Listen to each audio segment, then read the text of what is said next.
10 years have passed since the zombie apocalypse began. The undead have evolved into 3 different categories over time. First are the homers, who are incredibly stupid and slow. One homer gets its tongue frozen to an icy statue. A woman easily decapitates it with garden shears. Next are the hawkings, a much smarter breed. A hawking kills a scientist and holds up his severed head. It uses the dead man's eye to bypass a red iris scanner. Finally, there are the silent and deadly ninja zombies. A survivor steps into a dark kitchen holding a flashlight. A ninja zombie attacks him from the shadows without a sound. Meanwhile, 4 seasoned survivors walk through tall yellow grass. Tallahassee, Wichita, Columbus, and Little Rock have stuck together for a decade. A massive zombie horde charges at them across the lawn. The perfectly coordinated team fires their weapons without missing a beat. Tallahassee even swings a heavy crowbar to bash skulls. They quickly wipe out the entire crowd with flawless teamwork. Afterward, they stroll through the front doors of the White House. Tallahassee kicks his cowboy boots up on the Oval Office desk. This famous building is now their new home. Life at the White House starts out great for the group. They ride scooters down a checkered hallway and celebrate Little Rock's 18th birthday with a cake. Tallahassee acts like a protective father figure, but Little Rock grows annoyed with the adults.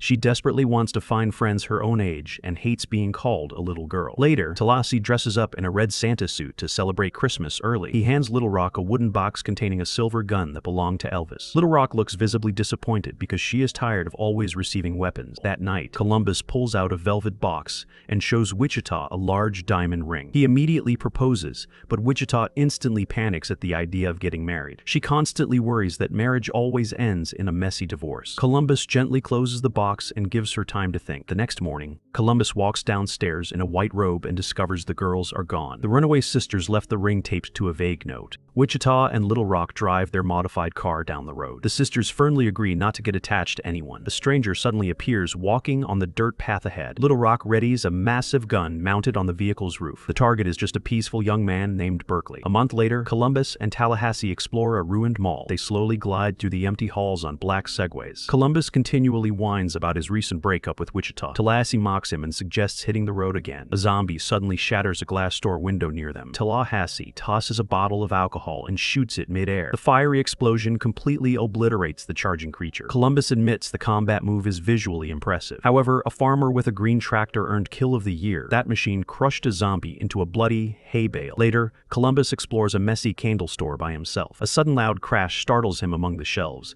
A blonde girl wearing a bright pink outfit pops out. Madison screams before realizing Columbus is a living human. She excitedly rushes forward to give him a tight hug. Columbus happily invites the cheerful girl to join their group. Tallahassee fiercely complains and objects to the quick decision. Back at the White House, the guys realize Madison is not very smart. Tallahassee jokes that zombies will ignore her empty head. Still, Columbus is extremely lonely. Madison pulls him into the Lincoln bedroom for a quick tour. She pushes him onto the large bed and starts kissing him. Columbus happily accepts her offer and shuts the heavy doors. Later that night, Tallahassee rests in bed and hears a strange noise. He grabs a long rifle and walks into the dark hallway. He fires a wild shot at a sudden movement. Columbus barely ducks under the bullet while holding a sword. They hear more sounds and rush to the garage. They are shocked to find Wichita packing up guns and ammo. She reveals that Little Rock ran away with a pacifist musician. This new boy survives by simply avoiding all conflict. Tallahassee instantly loses his temper and knocks over some basketballs. Wichita explains that the young couple left for Graceland. She also warns the guys about a dangerous new zombie. This evolved creature is much faster and much harder to kill. Wichita plans to hunt alone, but Tallahassee refuses to listen. He declares that they will ride out at dawn to help. Later, Wichita pulls Columbus aside to sincerely apologize for leaving him. Suddenly, Madison walks down the stairs in her sleepwear. Wichita stares in disbelief, and her attitude turns completely cold. Tallahassee spots a green minivan parked by the ruined house. He completely loses his temper because minivans look extremely unmanly. Wichita firmly insists they lack any other working vehicles today. Soon, Madison excitedly rushes outside carrying several huge pink suitcases.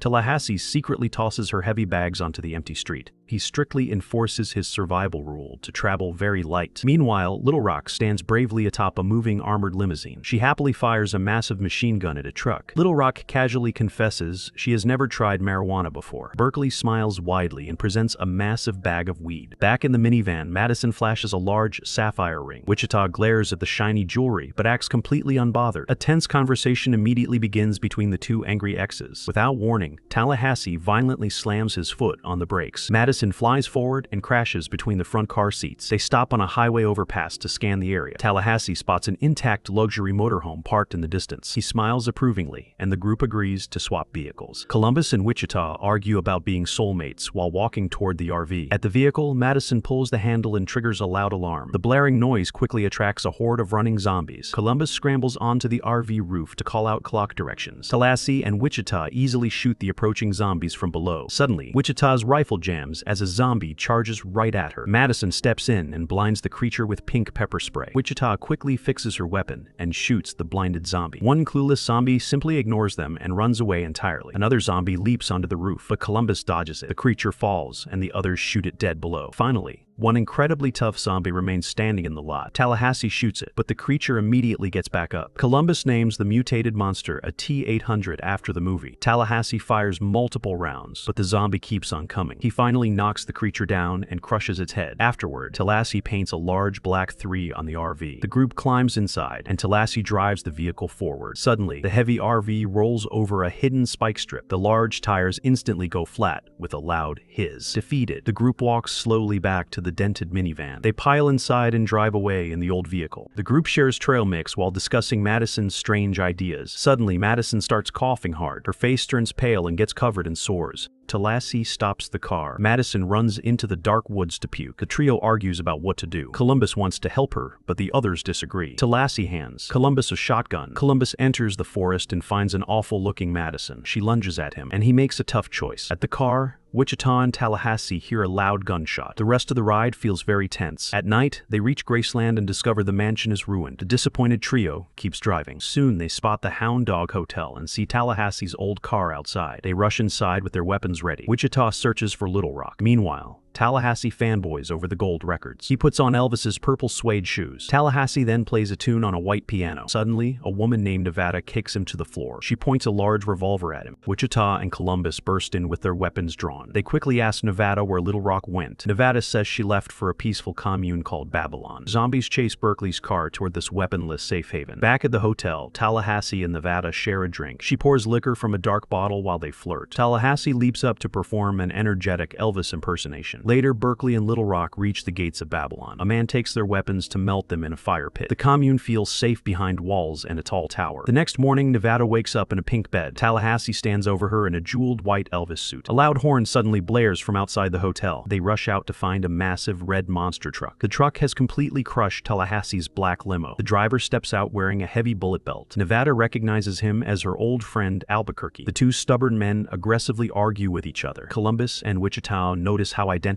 the two men act. Flagstaff climbs from the monster truck to support his partner. The curly-haired newcomer behaves exactly like Columbus. He even carries a similar list of personal survival rules. Flagstaff proudly calls his own list of rules commandments. The armed men bicker constantly to impress the women. Everyone relocates to a colorful tiki bar for drinks. Nevada eventually steps in and calms the childish men down. Albuquerque explains they returned because advanced zombies swarmed the area. The group suddenly spots movement through the large glass windows. Albuquerque and Flagstaff rush outside to face the undead threat. They easily crush the monsters and quickly strut back inside. The duo boasts, but Nevada spots a bite on Albuquerque. He claims it is a tattoo but violently vomits everywhere. Both men convulse and rapidly turn into snarling zombies. A chaotic brawl instantly erupts inside the small bar. Nevada fires her shotgun, but they barely flinch. The brawl spills into a hallway covered in gold records. The men soon struggle on a leopard print pool table. Tallahassee and Columbus use cue sticks to block the bites. Nevada and Wichita hold their fire to protect their friends. Finally, Tallahassee smashes a heavy bust onto Albuquerque's head. He finishes the job by swinging a guitar down hard. Flagstaff then tackles Columbus to the floor. Nevada spots an opening and shoots the zombie in the head. Tallahassee hopes this counts as zombie kill of the year. Columbus mentions a much better trap in Italy instead. A man lured zombies under the Leaning Tower of Pisa. He then dropped the entire stone tower on the horde. Outside, the group prepares to hit the road. Tallahassee and Nevada share a long kiss by the vehicles. She slips a shiny Elvis ring onto his finger. Tallahassee confidently climbs into the huge monster truck. He hits the gas but immediately loses control. The giant tires totally crush the black limo underneath. Defeated, Tallahassee gives up on the big rig. They all pack into a green minivan and drive away. Wichita tries fixing her relationship with Columbus during a drive. Suddenly, Madison cheerfully drives past in an ice cream truck. She is perfectly healthy and rejoins them them in the minivan. Columbus admits he fired his gun into the air earlier. Her supposed sickness was actually a severe nut allergy. Madison babbles endlessly until she falls asleep in the back. The next morning, they reach a tall tower called Babylon.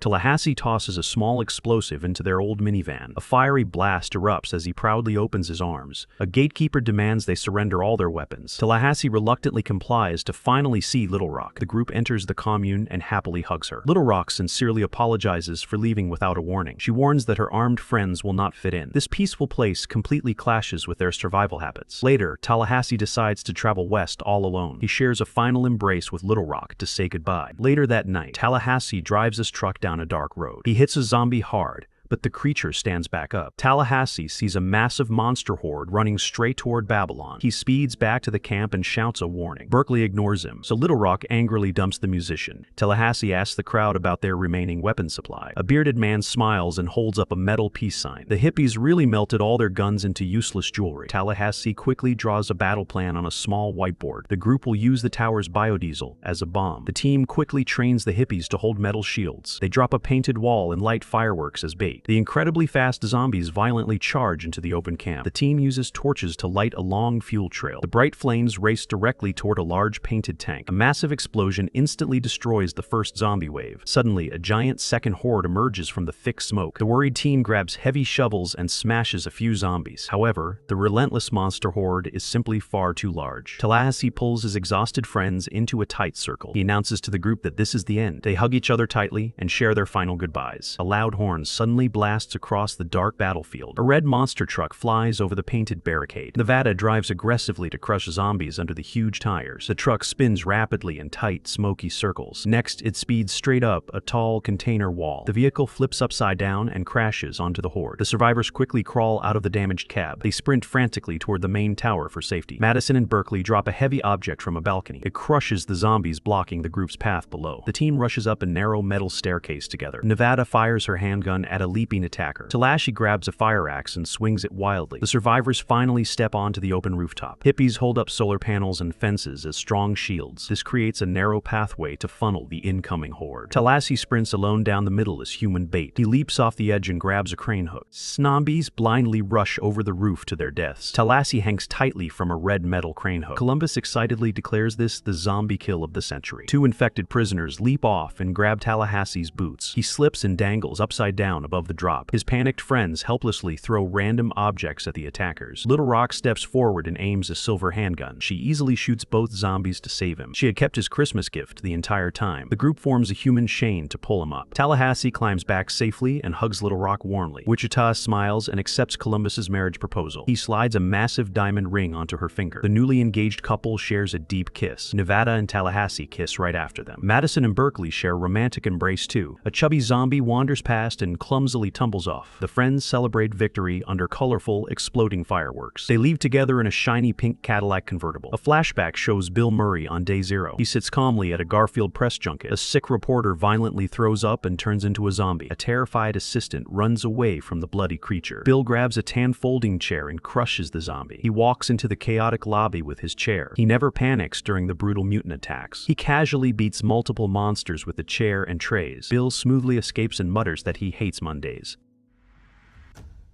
Thanks for watching.